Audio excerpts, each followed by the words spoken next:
29 जून cricket के लिहाज से भारत के लिए बेहद ही खास था। रोहित शर्मा की कप्तानी वाली टीम ने 29 जून को वर्ल्ड कप का खिताब जीतकर बताया, जिसके बाद से ही देश में लोग खुशी से नाचने लगे। लेकिन ये खुशी और भी दोगुनी हो जाती अगर वर्ल्ड कप जीतने वाली पूरी भारतीय टीम अपने वतन वापस आ जाती। बता दें कि भारतीय टीम अभी भी बारबाडोस में फंसी हुई है, जहां पर ये फाइनल का मैच खेला गया था और पूरी टीम के फंसने की वजह है बारबाडोस में आया चक्रवात बेरिल। तो आखिर कितना खतरनाक है हरिकेन बेरिल, आइए इस वीडियो में समझते हैं। नमस्कार, मेरा नाम है आयुषी और आप देख रहे हैं जनसत्ता एक्सप्लेन। इस वीडियो में बात करेंगे हरिकेन बेरिल की।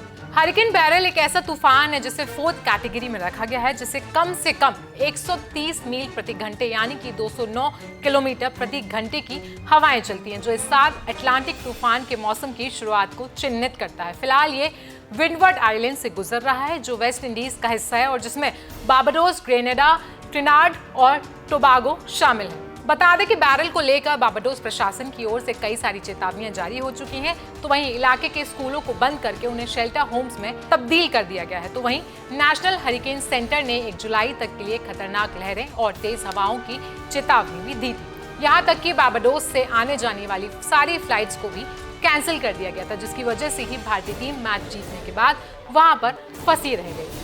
यहाँ समझने वाली बात यह है कि आखिर हरिकेन्स क्या हैं, जिसकी वजह से इतनी सारी तबाही देखने को मिलती है। तो बता दें कि ट्रॉपिकल साइक्लोन्स और हरिकेन्स गर्म हवा या मॉइस्चर को फ्यूल के तौर पर इस्तेमाल करते हैं और यही वजह है कि समुद्र में इक्वेटर के पास ही ये पनपते हैं। नासा ने बताया है कि जब गर्म और नमी वाली हवा समुद्र की सतह पर ऊपर उठती है तो ये नीचे लोअर एयर प्रेशर वाले एरिया बनाती है और फिर आसपास की जगहों से हवा इस जगह को भरने के लिए दौड़ती है और आखिर में जब ये गर्म हो जाती है तो ये पूरी हवा जो है ऊपर उठने लगती है। जब गर्म हवा ऊपर उठती है और ठंडी हो जाती है तो मॉइस्चर के कारण बादलों का निर्माण करती है। बादलों और हवाओं की ये प्रणाली बदलती रहती है और घूमती रहती है और समुद्र की गर्मी से इसे अपने आप को फ्यूल मिलता रहता है। जैसे जैसे इस तरह के तूफान सिस्टम तेजी से घूमते हैं, बीच में एक आंख जैसा आकार बनता है। इक्वेटर के उत्तर की ओर बनने वाले तूफान काउंटर क्लॉकवाइज घूमते हैं, जबकि दक्षिण की ओर बनने वाले तूफान पृथ्वी के घूमने के कारण क्लॉकवाइज तरीके से घूमते हैं। अब सवाल उठता है कि क्या हरिकेन्स और ज्यादा घातक रूप लेने लगे हैं?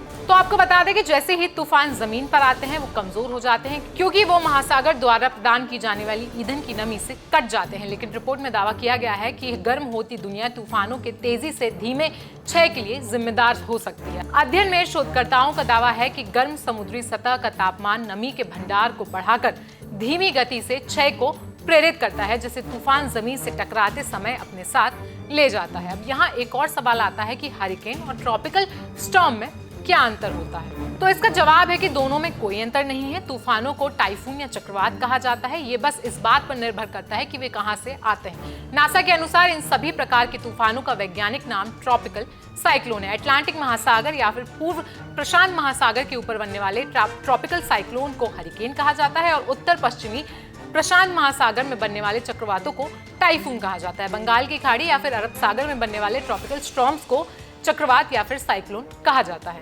बता दें कि वैसे तो किसी भी व्यक्ति के हवा में उड़ने के पीछे कई चीजें निर्भर करती हैं, लेकिन साथ ही साथ इंसान का बल, वजन, बनावट, कई चीजें इसमें अहम रोल निभाती हैं। सामान्य तौर पर इंसान 150 किलोमीटर प्रति घंटा की रफ्तार से एक जगह से दूसरी जगह मूव कर सकता है। दरअसल अगर 70 माइल प्रति घंटे की रफ्तार से हवा चलती है तो ये ग्रेविटी के फोर्स पर हावी हो सकती है। इस दौरान इंसान अपनी जगह से हिल जाता है। ऐसे में आप अंदाजा लगा सकते हैं कि वहाँ कितनी तेजी से इस समय हवाएं चल रही होंगी। आपको बता दें कि दरअसल अब कुछ ही समय में तूफान का असर कम होने लगा है और इसके बाद हवाई सेवाएं भी शुरू हो जाएंगी। वहीं बीसीसीआई ने टीम इंडिया के लिए विशेष चार्टर्ड विमान का इंतजाम कर दिया है। बताया जा रहा है कि विमान मंगलवार को स्थानीय समय अनुसार शाम 6 बजे वहां से उड़ान बढ़ेगा और शाम 7:45 पर नई दिल्ली लैंड करेगा। तो टीम इंडिया की जीत पर क्या है आपकी राय, हमें कमेंट सेक्शन में जरूर बताएं। साथ ही साथ देश और दुनिया की बाकी खबरों के लिए बने रहिए जनसत्ता के साथ।